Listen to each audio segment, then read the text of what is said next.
Hello, everyone, and welcome to another episode of Deep Cuts Live. I'm your host, Antoine Reed. And if this is your first time watching, please hit that subscribe button or the follow button so you will always be notified of every time we come up with new content. Today is a guest that I have known of and kind of spoken to. We were both right before we went live saying that we had saw each other at a trade show back in 2019. That was the first time we met, and I've been kind of following him in the industry ever since. So I'm looking forward to speaking to him today. And that special guest is Jonas Santana from Blackbird Cigar Company. So let me get our guest on. Jonas, how are you? Very good, and you? I'm doing well. Like I was telling people, and we were talking about right before the show, we met each other at IPSPR 2019, which seems like eons ago.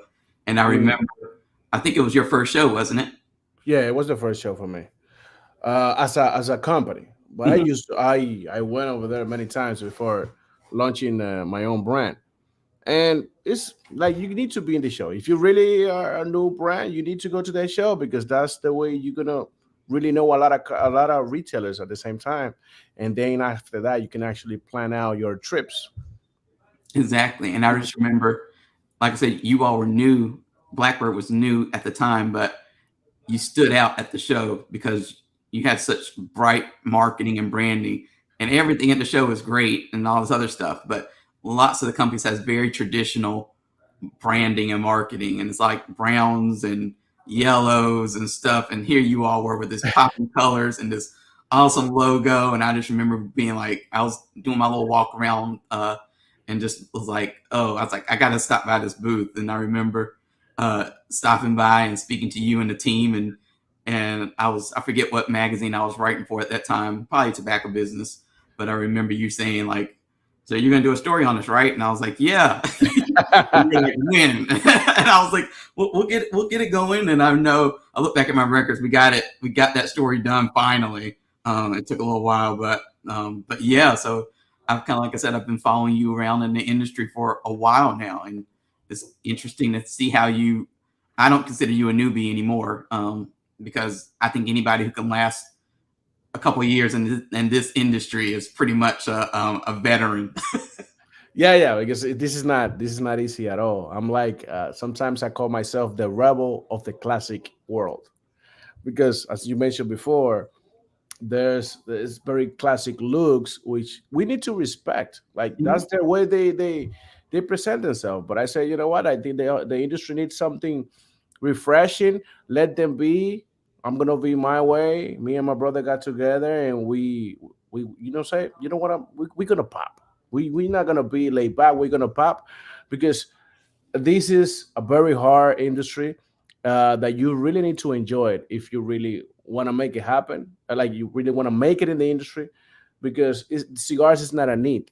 As it's not a need, you need to Exactly. understand. You need to understand that you sell a pleasure. So when somebody buys a cigar to get a pleasure to relax, they expect nothing but the best because literally you're burning money. So if you're gonna burn the money, at least you want to burn it right. You know what I mean? So you See, want to and I enjoy it. like that you started off saying that because that's what I always tell people too. I tell people, like, just like you said, like, it's a crazy idea if you went to somebody outside of the cigar industry and say, hey, you're going to put down $10, sometimes 20, sometimes even $40 now for just one thing. And then 5 seconds later, you're going to burn it up. And that's it. Burn it out. And all you have left to show for it sometimes is a cigar band. I think people just don't wrap their minds around that. That's how crazy it is and how that requires a completely different approach to branding and marketing because, like you said, it's not something that you absolutely need. Some people might feel like they need a cigar, but most people don't really need it. Yeah. When I say need, it's not about when I say need, it's not a necessity to be alive. Right. But people can say, I need to relax today. I need a cigar. But that's a different story. When I say that, it's about you don't need it to be alive. You need food, you need water, you need anything. But cigars is a pleasure. So that's why I say that. And because of we know that we did our branding with different type of points. For example, we need to make it as easy as possible to remember, because people don't have time to be remembering stuff. People don't does not read like they used to read. Let's make it pop, because we need to make noise inside of the humidor. Like every humidor is wooden made, light brown, so you need colors to pop, so people can get the attention to it and like, hey, what's this? And something else is give the shortest information, but the proper information to the customer when they look at the brand. For example, I always put the wrapper, the strength bar, and the size on the front. It's just to make it easy for the customers to pick what they want, because if they just look the strength bar, they're gonna be like, you know what, I'm in the mood to a medium body cigar, so I'm pretty sure I'm gonna like either the Rook or the Young Kind. If I want a full body cigar, I'm gonna spend, I don't know, 3 hours with my friends. Probably I'm gonna smoke 2 3 cigars, and I want a heavy smoke with a nice whiskey, so I'll probably go with the Crow and the Cooker. But they're gonna see it in the strength. Also, the color can actually tell you if the cigar is gonna be heavy or if the cigar is going to be light, because the colors also, psychology wise, it works. So that's why we actually did it just as easy as possible. We can make it, but with a theme. And I know everybody has a story, because people like story, but I cannot lie about saying, no, I have a great grandfather that started the business, and I'm not gonna lie on that, because I didn't do that. My story, it's actually the real story. Like, I was a guy that used to work in a company. I was illegal in the country. Legal. I started the brand being illegal in the country, and now here we are. There's a lot of things still that we need to do. For example, the new factory is a big commitment, but why we did those type of movements is because if I want to keep the quality or something better than what I have already, and I'm not a new guy anymore, like the only way to do it is by having a space, because when you have space, and for example now there's a tobacco shortage, I can use the space to buy young tobacco and do the process by myself, but I can keep a great cigar for you that is going to enjoy. It's not just because, oh, I want to make money. It's not about that. Like, first it's the product, the brand, and then if we're going to be great, so money will come.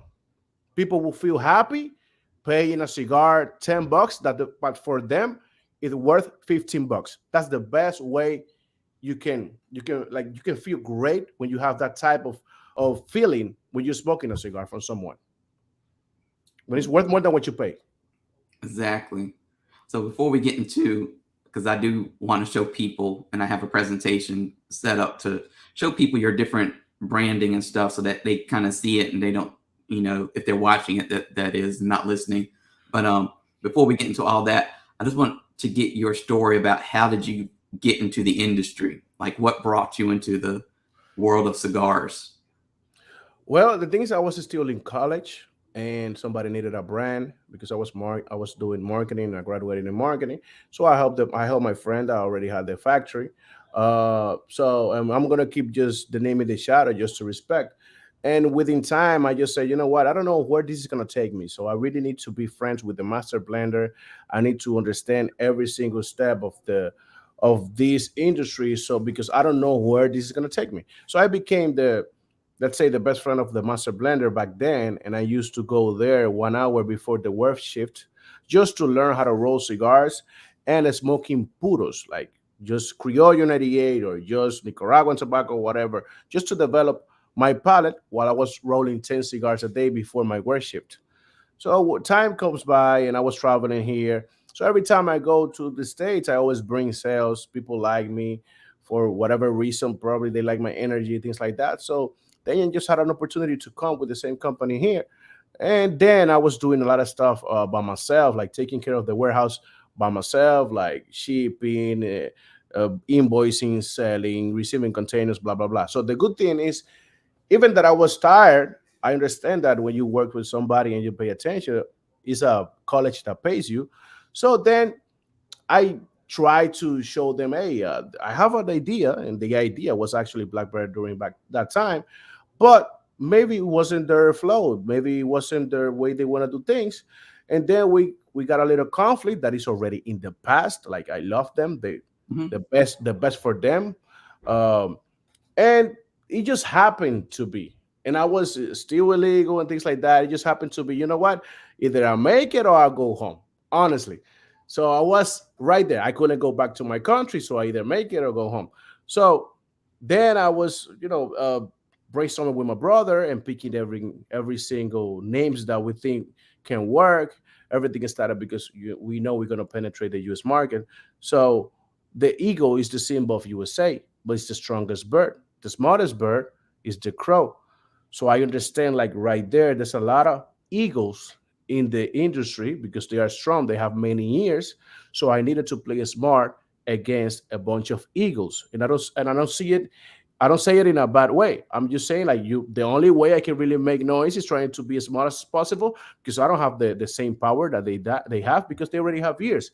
So after that, that's how we created the branding with related to crows, no more than two syllables, and bright colors that match in one way with the bird, so people can feel identified with the brand very easy, remember very easy. If they don't remember the name, they will remember the color.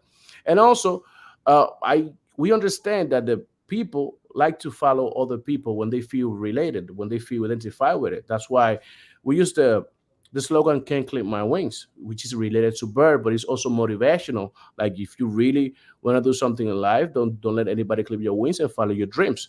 So it's something positive that the people really like, and that's how everything really started. And a lot of work, a lot of traveling. Like, probably I can be a pilot after all the miles that I have done. Uh, but the rest is story. It's just a lot of work and people telling others to smoke Blackbird. Instagram was a very nice tool for me, because every time I post a picture, they saw the big bands, the big names, and it was easy for them to read it. There's a lot of small names because back in the days, that was the style of making bands or whatever. So the generation changes every what, 10, 20 years, whatever. So Hmm. they needed something more refreshed, and people really liked the idea and support it until now that still we growing like crazy, and I cannot be more than happy and thankful for the guys and God that is helping us right now. That's really what it is. And when you talked about when you worked at the other company, you kind of presented them with this idea that eventually became Blackbird. Do you Yeah. think you said that like their reception to it just wasn't like did they just say no, or did they say this doesn't fit with what we're doing? Like, what was their response? Yeah, basically it was that. Like, it doesn't fit with what they're doing, and I respect it. That, like, they deserve to do whatever they feel will fit for them. But, like, things happens for a reason.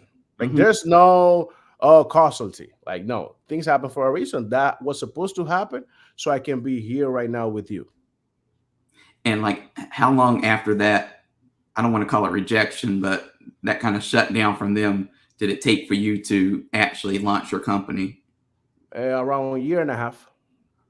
Okay, so All that's right. that's not that far along. Did you immediately kind of like I said after you spoke to your brother? Did you just kind of say we can take this idea and make it our own?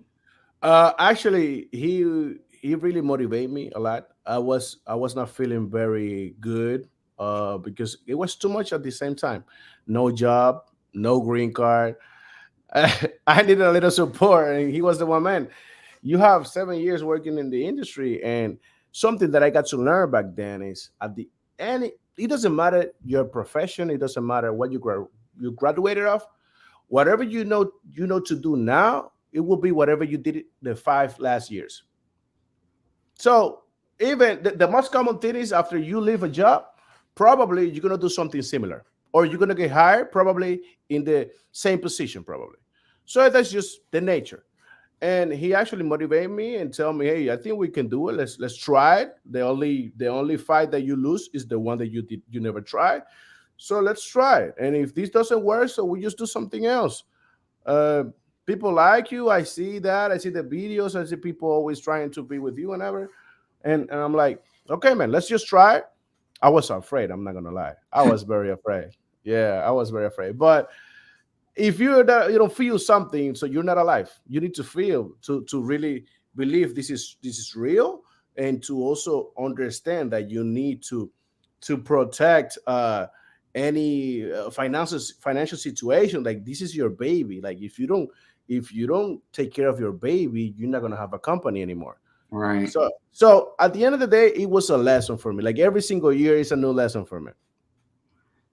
I could just imagine you feeling what that feeling was when you're just like, yeah, I'm going to start my own company. And Because I lost hair. it's exciting, but at the same time, you're like, That's right. all all of that pressure to succeed, and then all the money that goes into it and that goes out of it. You're just like, this is all. It's not anybody else. It's not somebody else's money now. This is like your Yeah, money. yeah, and you don't know what's gonna happen, because at the end of the day, you have experience as a employee, but not really as a feeling what's going on when you don't have money to pay salary. What's going on if you don't have money to buy more cigars? It's just like that. Not everybody really understands it the way you can understand it, where you are actually living that. Plus the situation that I have on top of that, like no green card, no job. But now I laugh. Back then, I almost cried, man. And I was like, you weren't laughing. You're probably like, crap. Like every morning you get up, you're like, here we go. We got to make this happen. But I'm pretty sure, like, too, like, do you think you would have been as successful if your back was not up against the wall? Like, did you need that pressure in order to kind of come out on top? Yeah, totally, totally. I don't think I would do it without having that pressure that, oh, we have the conflict. It's like I got to understand that entrepreneurs don't really born that way. There's a situation that make them entrepreneurs. So they, like, in one way I can say, oh wow, thank you God, because that happened to me. Thank you to my Xbox, because you did that to me. Because actually you put me in a better position. So that's Mhm. why I say there's no hard feelings. Like, probably maybe at the beginning or whatever. But honestly, right now, I cannot thank him enough. Like, enough. It was great that he said no to me. It was great. So when you finally said we're going to start our own company, how did you actually get started? Like, what was your process like of actually putting together your company and the business and the product? Well, me and my brother had to use a lot of our own money, because I didn't have any credit to ask for a loan back at the beginning. I had to, I was looking for a warehouse. I like in literally in 2 weeks I found one, and honestly, I just have an empty warehouse, and I was paying the warehouse for about 6 months before I start getting cigars. So you No. can imagine, I had probably a year without seeing any single money. I was just stretching it out as much as I can, but because, and then after that, so remember, the same master blender that teach me back then was 7 years ago. I got in touch with him again. He already had 3 years or 4 years without working with the same company. And when I call him, I say, "What are you doing?" Like, and he was having also a bad situation. And I say, "I think this is the time, because I'm making a brand and I want you to be part of it. You are my mentor, and like, the way of me thank you is be a part of the company, and you're gonna make my blends. I'm gonna be in charge of selling cigars. Be out there traveling. Just make sure that the cigars are the way I ask you, and let's make it work." So he believed in me a lot. I believe in him, and wow, man, I cannot thank him enough. Like, it's great. It's great. So what was that first blend that you all worked on? It was, well, I said to him, the San Andres wrapper cigars are selling a lot. So that's why we created first the Crow. The second was the Unkind, that back then was the Raven. And he said, you know what? We don't have too much tobacco, so we really need to play smart right now. He said, we're gonna make the Crow first, and from there, I'm gonna create another blend that's gonna be medium, probably using almost the same tobacco, but one is gonna have more ligero and the other one is gonna have more viso. And we're gonna change the wrapper. And when he did that, like, it smoked totally different. It pretty much has the same tobacco, just different way of positioning. And also, if the Crow has more ligero, the Unkind has more viso.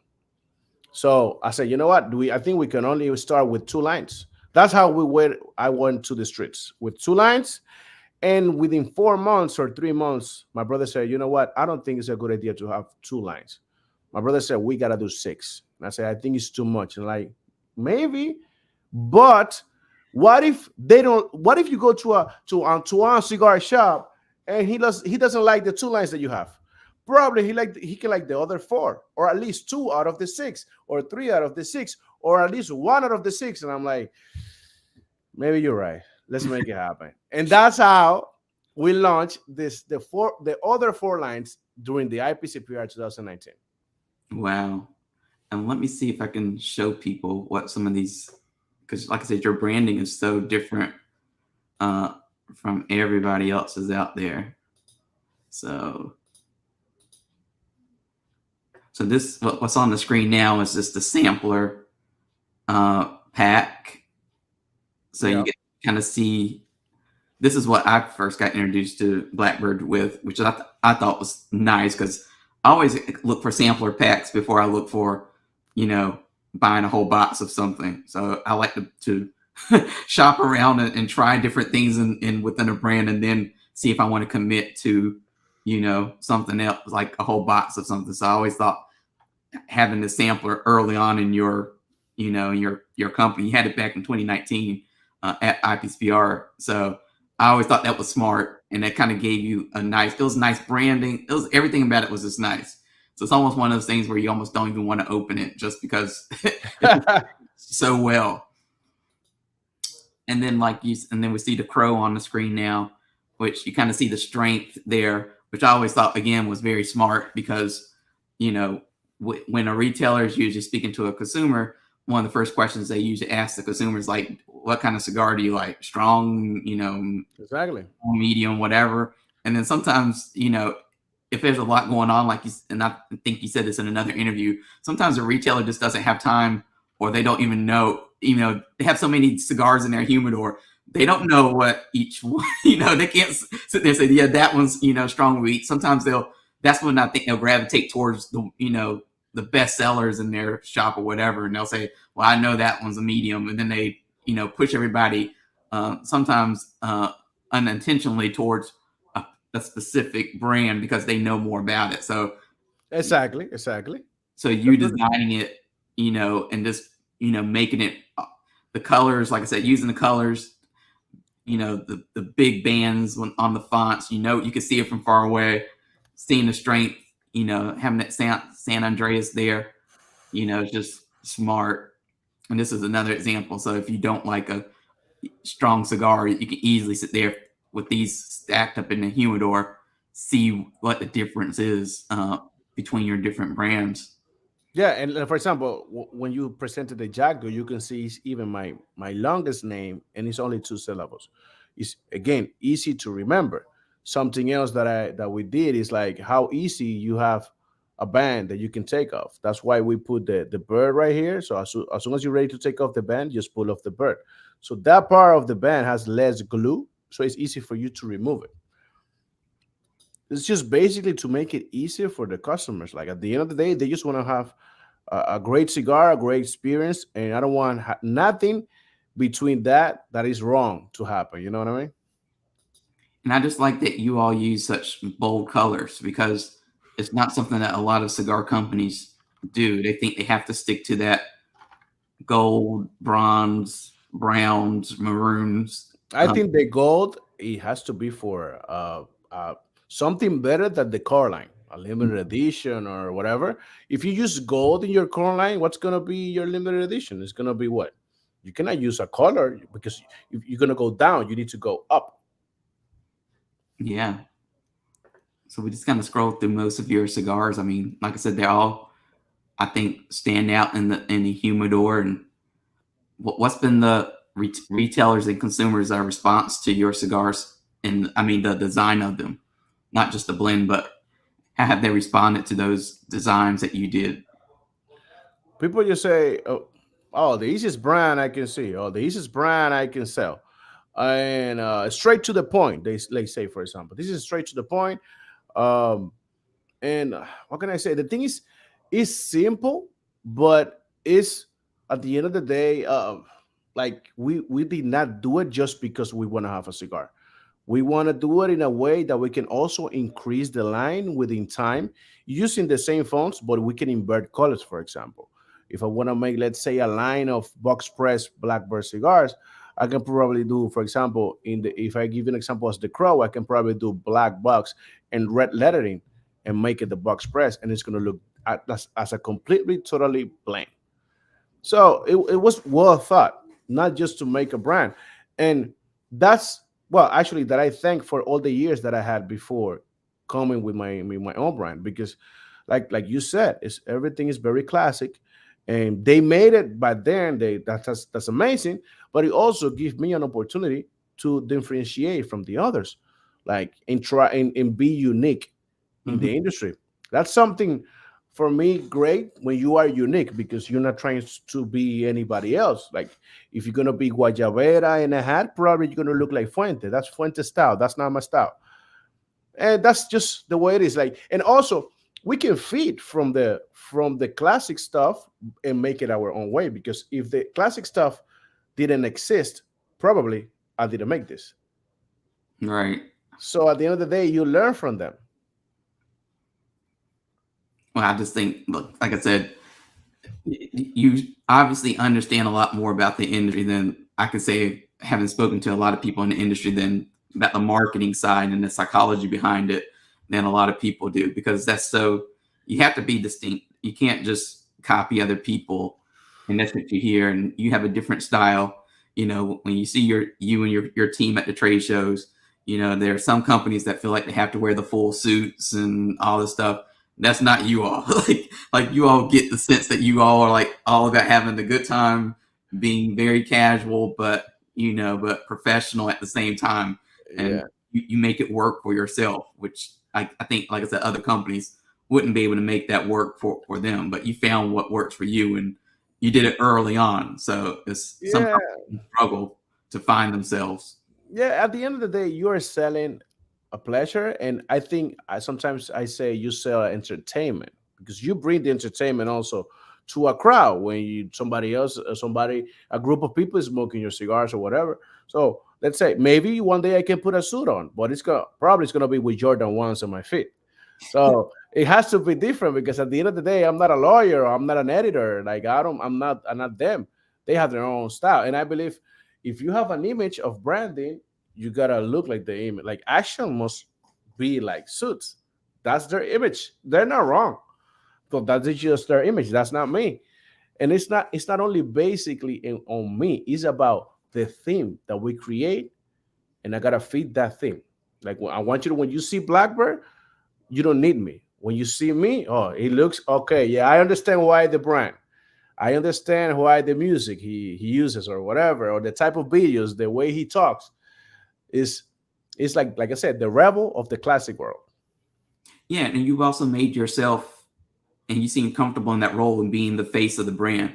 And I know that there's some brands that really struggle with that. You always there's some brands that just don't have a face, and I think it's kind of hard to connect as a consumer right now to some of those brands, because we connect to people, We connect to people. That's the and thing. it's hard. And sometimes if it's just a product, you're like, what's the difference between it and somebody else? Like, I will rather buy something from you, Jonas, that I know, and you have that your own attitude and personality, and I get to know that through social media. And then I see another product or another brand that just, it's like their pictures are just, here's the cigar, here's it on the side of a box, and this is hard to connect with that, because you're just like, what, how do I, what makes that different? It doesn't have personality. It's a product. It's a product. That's something that I understand. Like how many different pictures can you take to a cigar? But Hmm. how many stuff can you do with a human being? I'm not gonna say that the best way probably is having a face all the time behind the brand. Why I say that, even that I like it, because at the end of the day, I'm not gonna be able to be at every place at the same time. And like if you like the product, you like the product. But if you don't have the image of the brand, like make sure you make an appealing brand that people can feel identified with it. And why I be the face of the company is because I understand what can I do versus the other people they don't do. Like some people, their own brands and they sell a lot of cigars, but they don't like cameras, or they are just not funny at all. They just don't have a great personality. They're not appealing. Uh, and I was able to do a lot of stuff that it was easy for me. For a couple guys, it's not easy. They don't like cameras, a lot of the guys, and that's fine for them. But if you know what's in what stuff you're not very good at, you need to compensate by doing a better branding. And one of the things that, like you said earlier, that has helped you is that you embrace Instagram very early on. And Oh, I yeah. think a lot of people now, I mean, it's very hard to get traction, I think, on Instagram as it is now. Like you can't just come in as a cigar brand and expect to build up an audience like you have. So like what was your experience? Like what was your mentality going into that, like that platform specifically, and building up, because you build up quite a community and following on there. So how did you do that? Well, it took time. Before I started the company, I think I had probably 5,000 followers. But the thing is, I say, okay, I was checking some people's Instagram, and I'm like, but this is very boring. Just pictures of cigars, blah blah blah. And I'm like, the only way people's really gonna follow me is if they see entertainment when they follow me. And between like doing that, then they're gonna see the cigars anyways. Because at the end of the day, what the people's looking is to have fun, because we live in a very fast world. So I was, and something else is that the people can tell you in Instagram what they really smoke without you asking them, because they post it anyways. So I knew what was missing. So within 3 years, yeah, 3 years, now I have 17,000 followers. Everything is totally legit. I haven't buy any single follower. Everything is like legit. Mm-hmm. And people also, if they follow you and they tag you, they want to feel they want to feel the warmth of somebody texting them, answering their questions. Because if you only have an Instagram just because you want to put pictures on it and people ask questions and they never get answers, they're gonna feel like, why do I follow this guy that I think is amazing or blah blah blah. So I try to answer it to every single person because they deserve it. They really deserve it. I am nobody without them. So the least I can do is to answer their questions, or at least say hi, how you been. There's people over there that are like, hey, bro, I have a long time without hearing about you, and I don't even know them in person, but they feel that, hey, right, this guy is amazing. Well, he has me, he had me on his mind, things like that. So it was developed within time, tagging shops, tagging customers. Every time I travel, every time somebody take a picture, want to take a picture with me, I always say very happy. Some people get tired of pictures, and I understand why they get tired of pictures, but you are nobody without them. So the least Exactly. you can do is take a picture, give a hug to the guy because he's supporting you and he believes in what you're doing. That's something if the guy, the customer that does not know you and he's believing in what you're doing, man, the least you can do is to hug him, say thank you, and how can I do something better for you? Let me give you a gift because you've been nice with me. The human touch, man. You know we're living in a very cold world, so when you give that love to a customer, to somebody that's supporting you, man, they feel good, and I feel good just because they feel good, and that motivates me to keep doing. And I think that's great to hear, because I know, especially in the cigar world, if you're at an event, the consumers are very passionate about the products Yeah, and companies. And sometimes and this is not geared towards anybody in particular, but even in the celebrity world, like if you meet a celebrity that you really love, it's the most disappointing thing to like find that they're like not cool, or they're like, no, like, don't talk to me right now or whatever. Because like you said, it's like without the fans and without the customers, like you don't have a brand. You And don't have nothing. especially in the cigar world, you need every customer that you could possibly get. You can't, I mean, you really shouldn't be doing anything to alienate any of your customers. So I think that whole human touch speech is very important, and probably Yeah. how, like you said, why people just love Blackbird. Besides it being a great, blend and all that. Yeah, there's a I think there's a comment that people say sometimes, like it's better to not meet your idol. Hmm. I don't want that to happen to me, honestly, because and I failed that way like 2 or 3 times with people that I really want to meet, and I feel like, okay, this guy's just giving me a sales speech, or he say I don't have time. I'm like, okay, so who are you without these guys paying for whatever product you sell or buying your ticket to a concert? You are anybody, man. And if you don't like people, so don't put your face around. Exactly. As simple as that. If you don't like people, just don't put your face around, because they are the one that is gonna lift you up, and they also gonna be the one put you down.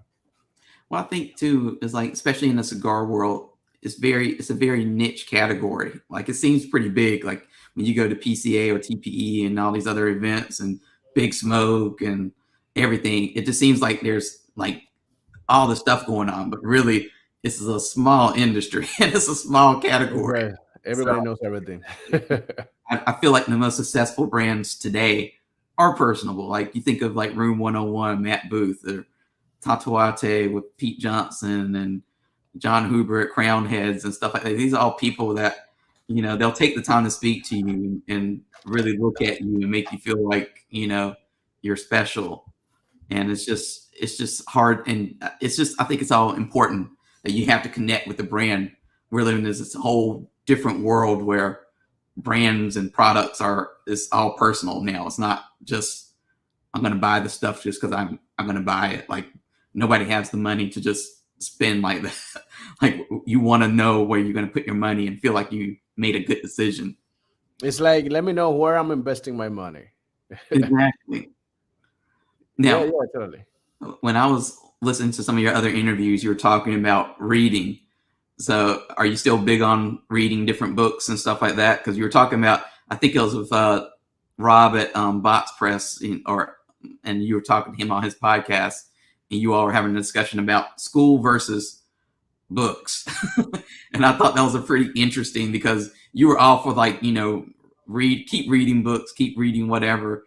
Is that still how you feel? Because I know that podcast was done a little while ago, maybe last year. The thing is, studying in a college, eh, it's like there's no way out. You need to do it to be in the world. Hmm. Sometimes probably it's good so you can see the world in a different way, but I just see college as another business because do you think that, for example, in Dominican Republic, there's many doctors every year and there's no way to put them. There's many people that work with the teeth and there's nowhere to put it. So I say, you know what? If we have the proper knowledge with the books, and I'm gonna spend, I don't know, 50K paying my boy's school, probably, you know what? This is what I'm gonna do with you, my man. I'm gonna make a brand of cigars, and I'm gonna put the same 50,000 in this brand of cigars. You take care of the brand. Let's see how it does it.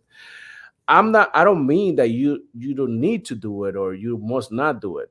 I think you're forced to do it, but the problem that I see in the college is when you get the information, it's already not updated because the information travels so fast lately that, and still back then when I started, like it was almost like it was 10 years ago. Still, I was reading things that I was already in the past. So that's why you see a lot of guys sometimes that they jump in a new business. Sometimes they make it, sometimes not, because not every business make it, but because they jump in before everybody does it. Hmm. So at the end of the day, the only way you can keep updated is by reading books. And I know the books is based on the other people's opinion, but it's great to have opinions because you can digest it and make it your own way. Like Antoine can tell me something that probably I can even make it better or make it in a way that fit my business. So that's why continuously you need to read a lot of stuff. And I'm not a good reader. I just try. Honestly, I just try. But that's the way I believe. And sometimes probably you need to go back to school, to college. Yeah, probably. Yeah, depends on what you're gonna do. But something is, for example, I don't know if it's a good idea to do a master if you don't know where the word is going to take you. Hmm. Like, for example, you let's say you have a business and you want your son to be in the business, but you don't really know if they're really going to follow your steps. And you're creating, oh, I want this my son to also be a lawyer, and he's being a lawyer because you asked them to, but you never asked him like what do you like. You're just thinking about, oh, he's going to be well because he's then after me he's going to take care of my customers, but you don't know if he's going to be happy. You don't really know. And Yeah. there's a lot of things in my country specifically. There's not many professions that you can really do. Over here there's way more. Over there, oh, you either be a doctor, engineer, lawyer, and that's it. Not even marketing is a great stuff. Honestly, marketing is not the greatest profession you can do.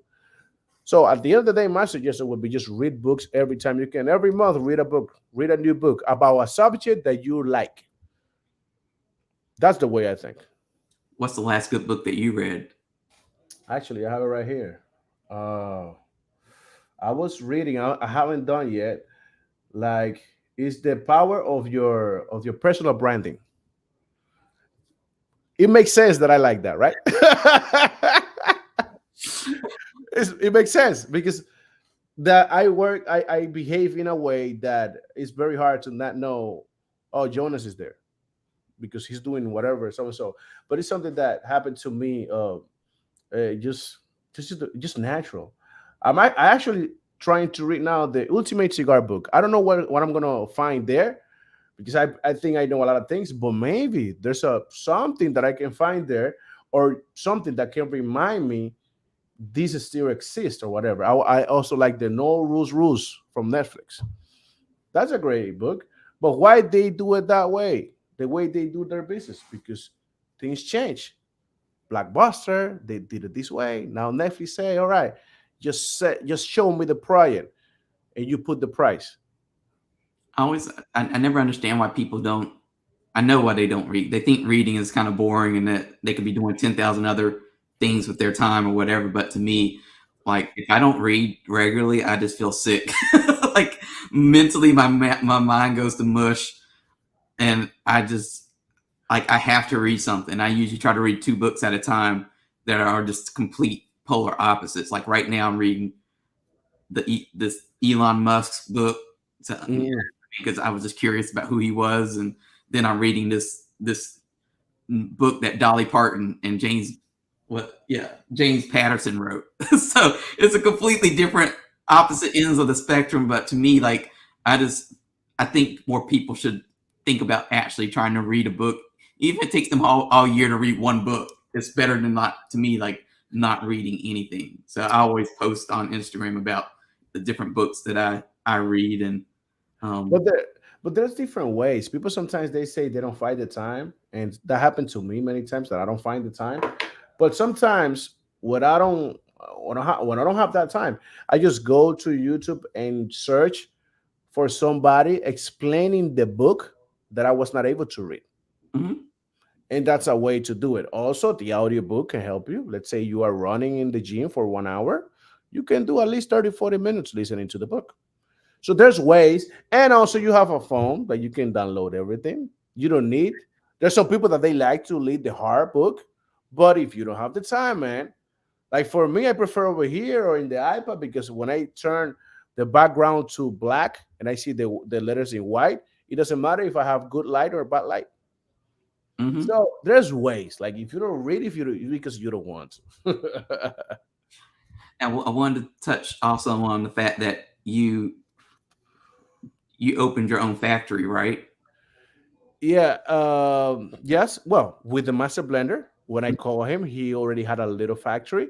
We're still there, but right now we have the other one just building the inside to move. But let me tell you something about that. People sometimes ask me, "Do you think it's a great idea to have your own factory when you have a brand?" I will always answer this way. It will depend on your goal because depends on your personality and the way you behave in the whatever business you do. You need to understand in what you are good, in what you are bad, and also you need to know if you're going to have a partner or not. So if you are good at selling, you don't like routines, you don't like to be in a place, always in a place every single day, probably the factory is not for you, because the factory absorbs a lot of time and it's there. You're not going to be able to move because you need to always watch what's going on over there. It's good to maintain quality, yes, but also when you're buying from someone that you make a contract, whatever, are also able to say, whatever you send me is not what I ask you. I'm going to return it back, you fix it. So the problem is not on you. So it would depend on your goals, honestly, on the brand that you're having. Because honestly, the factory is a big commitment, and that really swallows a lot of money. But I'll also imagine that it helps you maintain some of the, or to control some of that production process that Yeah, I know there's so many smaller boutique brands out there that sometimes the biggest problem, especially during the pandemic, was that all their production was dependent on, some other factory.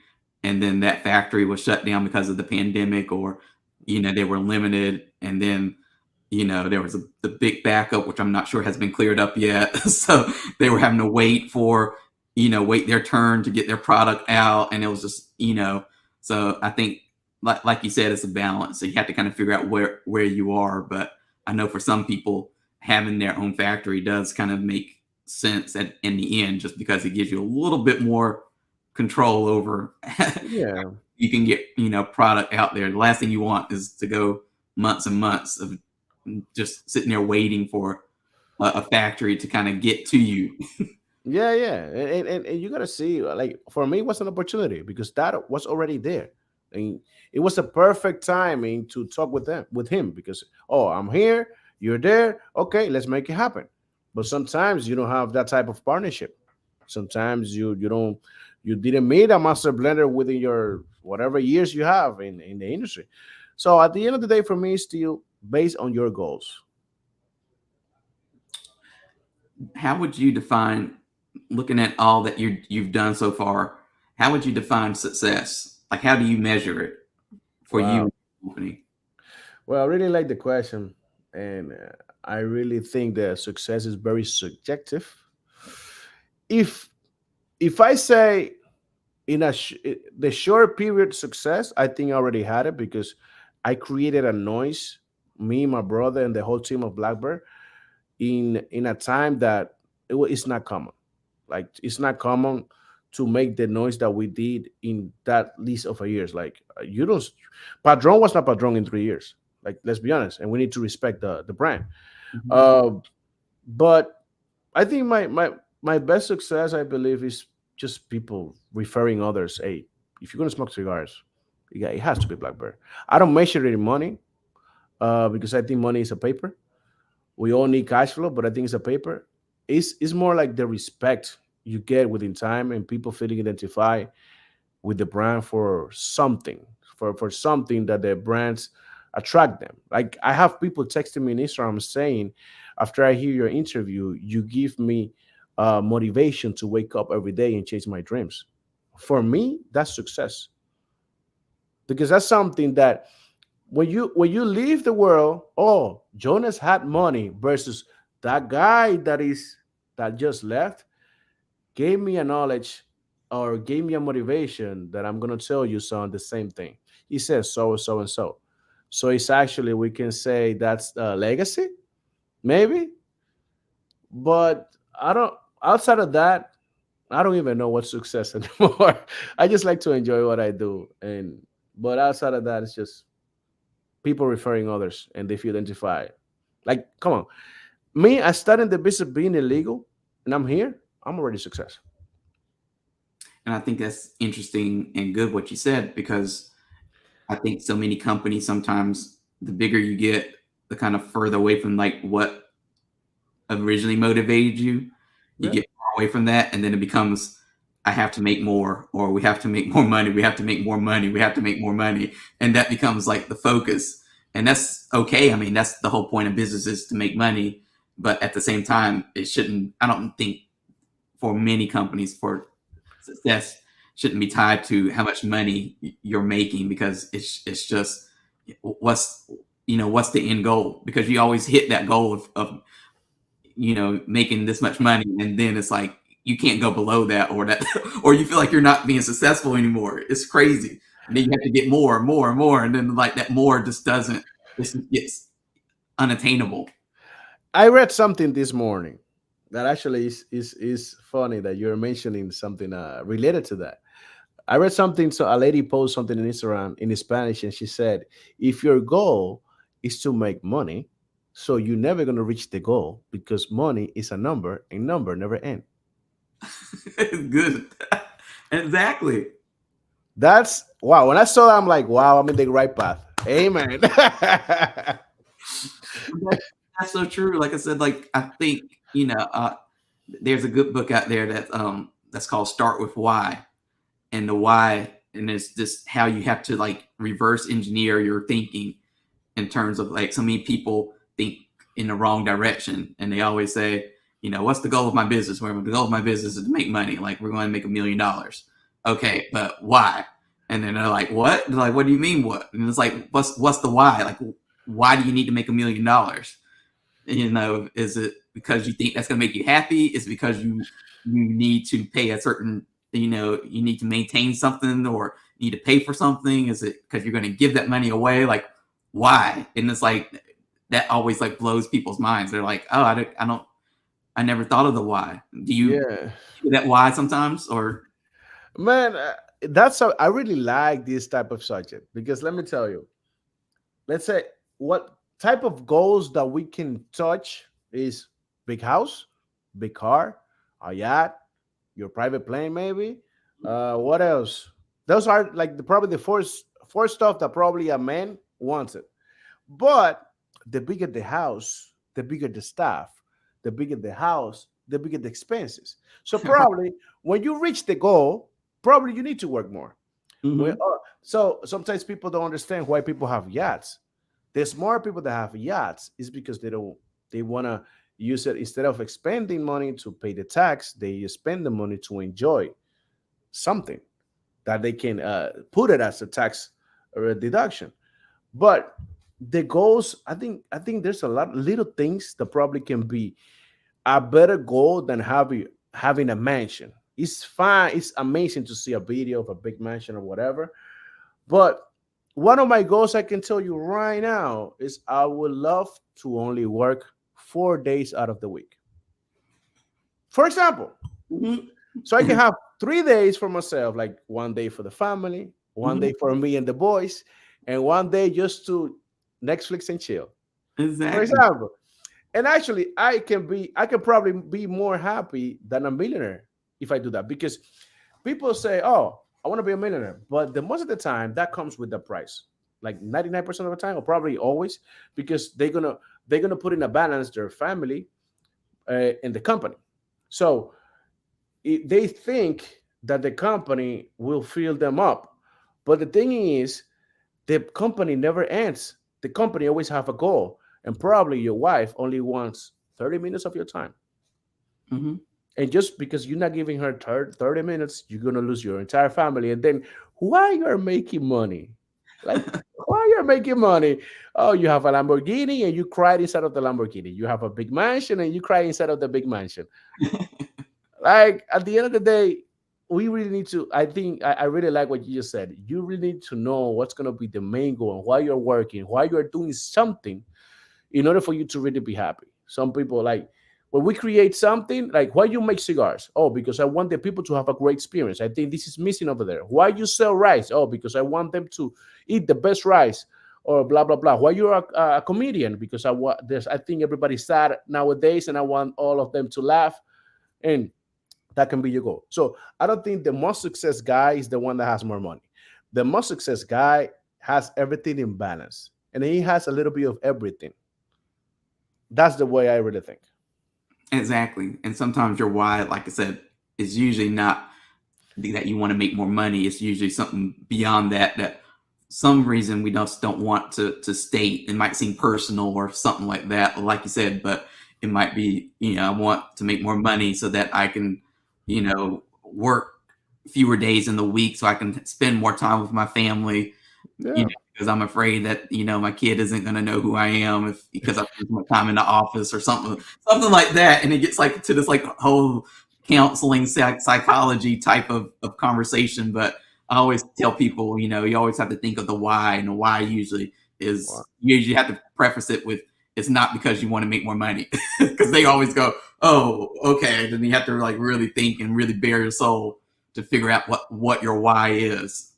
Yeah, you gotta figure out why you want more money or why you want your company to be bigger. There's a necessity. Like I'm not having a bigger factory because I really want to make more money. It's not only because, it's not just that the main goal.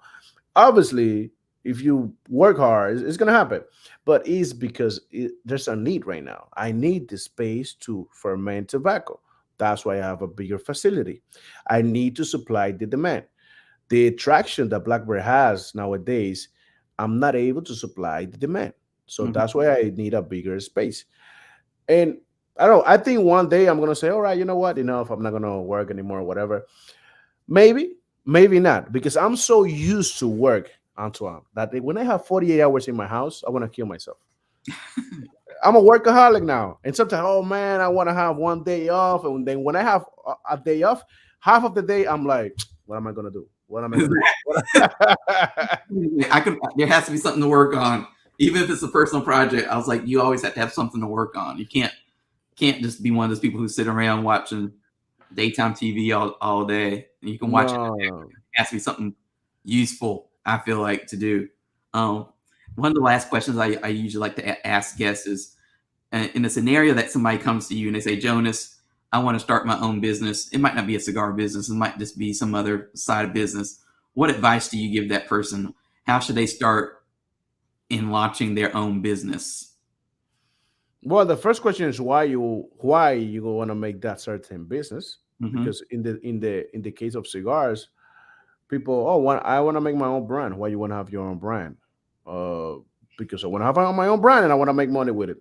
But maybe you don't know nothing about the cigar industry and you just want something that has your name, maybe. Hmm. So it's more ego than really making a great business. Something else is you gotta be very patient.